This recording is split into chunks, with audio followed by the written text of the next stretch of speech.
Hey there, what is up guys? My name is Caleb and today I'm going to be doing my 1-year review on these Eastman leather and John Lofgren World War II tanker boots.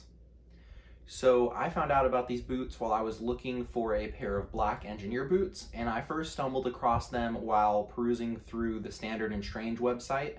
These are housed within the engineer boot section on their website as well as within the general boot section.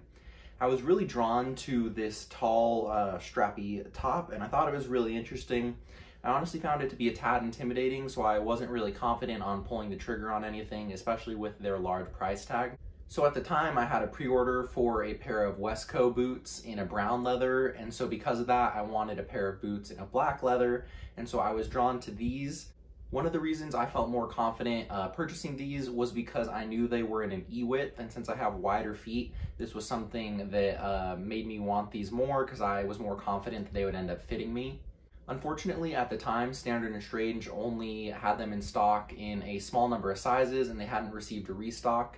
And so because of that, I did end up buying these from Eastman Leather specifically and had them shipped over from the UK. So first things first, these are, I believe, a 10-inch tall boot with a 1 1/4 inch tall heel. You can see here they have these cat's paw heels with these US Army Eastman Leather branded front half soles. And so these are pretty worn down. Cat's paw soles are known to wear down considerably. I've worn these probably 4 or 5 days a week for a year straight, and I have pretty minimal heel drag. You can see in the back here, and then obviously it has flattened out a decent amount, rubbed away most of the stitching on the foot and a lot of the logos, but overall I haven't felt any change in the grip on these, and these still feel like they're in great condition as far as the soles go. As far as the look of these, if you feel like maybe engineer boots might be a little bit too much, or you don't really want to deal with having a pull-on boot, I think these can be a great alternative.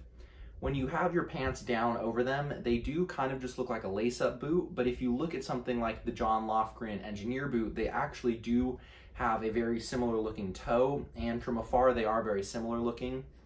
And they're a good middle point with this strapped shaft and the specific look between something like a normal lace-up boot and specifically the John Lofgren engineer boots. So you can see here they have these 2 buckles that wrap all the way around. The upper is made out of a T-core vegetable tan horsehide. You can see here where I have wear as far as on the heel, on the front. You can see on the toe there's wear. Overall, these have worn extremely well. You can see there's a decent amount of wrinkling on the toe where the structured toe is, and then as well coming all the ways up the shaft on the inside. But I think these have aged super well. I've been super happy with them. So when it comes to fit, I measure right around a 10.5 to an 11E. I got these boots in a 10.5E and the fit has been spot on. I was really happy that for my first really nice pair of boots, I ended up getting what to me so far has been a perfect fit. On both of the 2 boots I bought since then, the fit has been nowhere near as good as it is on these. Almost to the point where it almost just made me wish I had just gotten a second pair of these, just because the fit is so perfect for me. So these boots are made with a 270-degree welt, as you can see here, with what looks like I believe it's the John Lofgren storm welt that they use on a lot of their different pieces.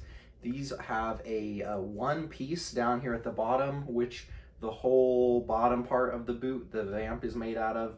You can see here the heel counter is 1 piece, and then each piece of the different sides of the shaft are another piece. I really like the look that this 1 piece gives. It gives it a very different look than something like an engineer boot, which usually has a separate piece of leather for the heel counter that will come down right here.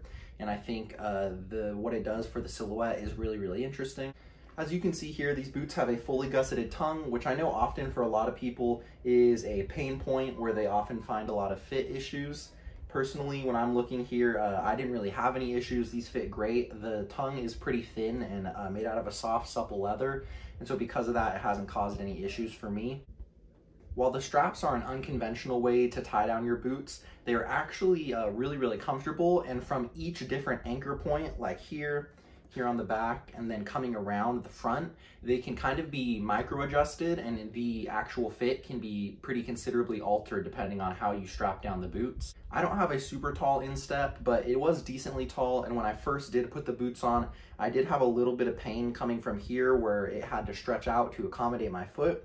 But after a few days of wear, they was very, very comfortable. I have found that for myself, wearing these, I'm able to wear these all day, walking around somewhere like Disneyland for up to 10 to 12 hours in relative comfort. Honestly, when you're doing anything for that long, walking around or moving, your foot's really not going to be super comfortable no matter what. And so to be in an old school pair of boots like this and to have basically no complaints, it is something really nice. Another thing to think about with these boots, they're not the best for any occasion where you have to be quiet or in the movie theaters or anything like that. Because of the way the straps are and the boot is constructed, they actually, as they move, you can hear that they squeak pretty loudly, and when they're actually on your feet and you're moving, the squeaking is even louder, and it can be really, really noticeable at times. I found it's the most noticeable in the movies, and so that's something worth thinking about if that bothers you. Day to day when you're walking around, you're not going to notice it, but in quieter moments, it does kind of rear its head. So the final thing I want to talk about is the price. These boots are pretty expensive, with a price point of $1,300, and so because of that, that is going to be something that's going to be limiting or for a lot of people and kind of push a lot of people away who might have, previously been interested. And while that is unfortunate, if you do want a tanker boot with a similar look for a lower price, I would recommend you look at the NYX Boots tankers, which are available for much cheaper. Unfortunately, they don't have as sleek of a look or as historically accurate of a look, but that is really just down to personal taste one way or the other. I personally do think that these boots are worth the price, and that is with an asterisk though. It's only worth the price if you care about what you get with this boot, like most things. And so if you really, really want something to look historically accurate and you want to have the extra adjustability for the fit, you want to have something with this vegetable tanned high quality leather, it's being made ethically by John Lofgren in collaboration with a really iconic brand like Eastman, and you like all of those small details, then I do think this is worth it. However, if that's not something you care about, there are tons of different historical reproduction sites where you can get more cheaply made reproductions of tanker boots, or like I said, those NYX tanker boots are always options as well. So if you really do love tanker boots, price doesn't have to be a limiting factor. I have not seen these available for sale anywhere outside of the Eastman website and Standard & Strange. So if you are looking to purchase them, I would say that's the best way to do it. If you have any issues, contact the guys from Standard & Strange. They're super helpful. They help me size these, and these are the best fitting boots I own. So that was my review for these Eastman leather and John Lofgren tanker boots. I really love these boots. They're great. They are a little expensive, but overall I think they're a great purchase. I hope you guys enjoyed this video. Don't forget to like and subscribe, and I'll see you guys next time.